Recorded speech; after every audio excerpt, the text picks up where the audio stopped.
Chloe, I hear you're a die-hard Britney Spears fan. Yeah. So, if you could pick one Britney song to describe this film to someone who knows absolutely nothing about it, what would it be? Oh wow, that's a hard question. I mean, Toy Soldier's a good one because, it has like it feels like there's a driving beat to it. But then otherwise I probably say like I'm not a girl, not yet a woman. I feel like that's a good one too. Caught at a crossroads. Yeah. That was a really good answer. I was like, Yeah. I didn't know what to I feel expect. like I know too much about Britney that's probably the answer. And Madsen, this is your first film as a writer and director, which is such a great and awesome accomplishment. Congratulations. You mentioned that there's also a personal story in this film. Can you tell us a little bit about that? I don't get the Britney Spears question too. Oh, I would love for you to No, I answer. have no idea. The only song I know is "Hit Me, Baby, One More Time," That which is not feels the like only song. No. okay. I know you know more. Yes, personal story. Now let's go for it. Yeah.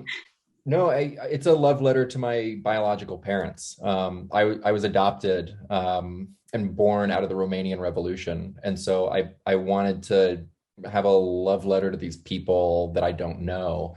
And so I took the tenets of like the six things I know to be true, and then placed it in the robot revolution instead of the Romanian Revolution. That's where it came from. And Chloe, you and I are just about the same age. So it's been so awesome to see you grow up and like step into this new chapter in your life and your roles. What was your experience playing a mother? And is this a role that you hope to go into more in the future? Yeah, definitely. I think I've had the beautiful opportunity to grow up in front of the camera, and to kind of meet these different life goals. And I think what's really special about this project is that, the personal element, I think, with Madsen is what drew me in the most.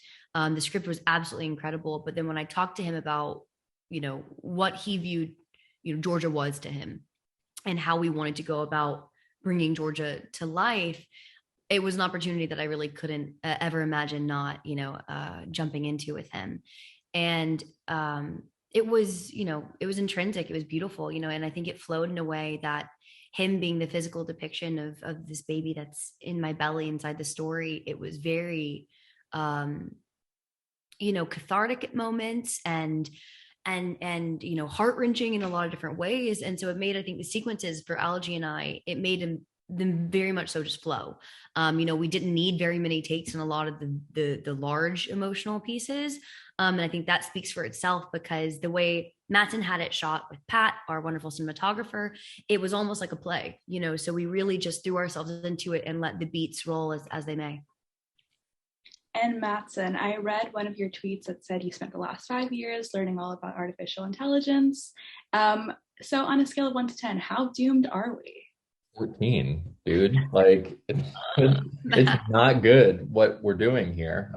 It's not good. Yeah, I mean, there's you play it out, and right now we have programs and we have limits, but if we reach technological singularity where suddenly consciousness of a machine transcends that of human beings, I mean, how many ways is that going to go? They're all kind of bad. So as fun as the movie is and the genre and all of that stuff, that is, it's a movie, you want it to be fun, but there's a scene between Chloe and Raul where he talks about the origin of the word robot, and that it actually is from a Czech word, and that the original root word is the word for slave.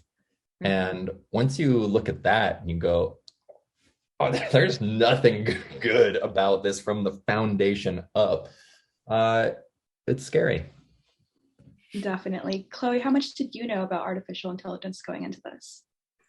Um, I think I had an interesting time period to be born in. I was born in the late 90s. And so I remember a time without iPhones and stuff like that. And then I remember the birth of the iPhone, and it was in like super formative years for myself.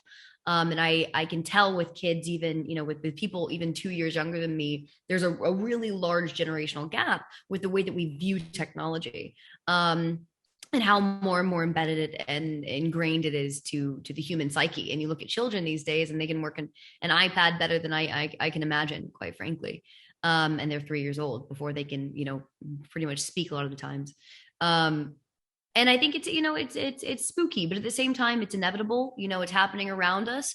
So you have to kind of get on the train a little bit to keep abreast of what's going on around you, because then you're really going to be lost in the past if you don't, you know, if you go completely technological, like free. So it's definitely spooky, but I just try not to think about it. I think that's the general mentality around all of this. Be blithe. Right.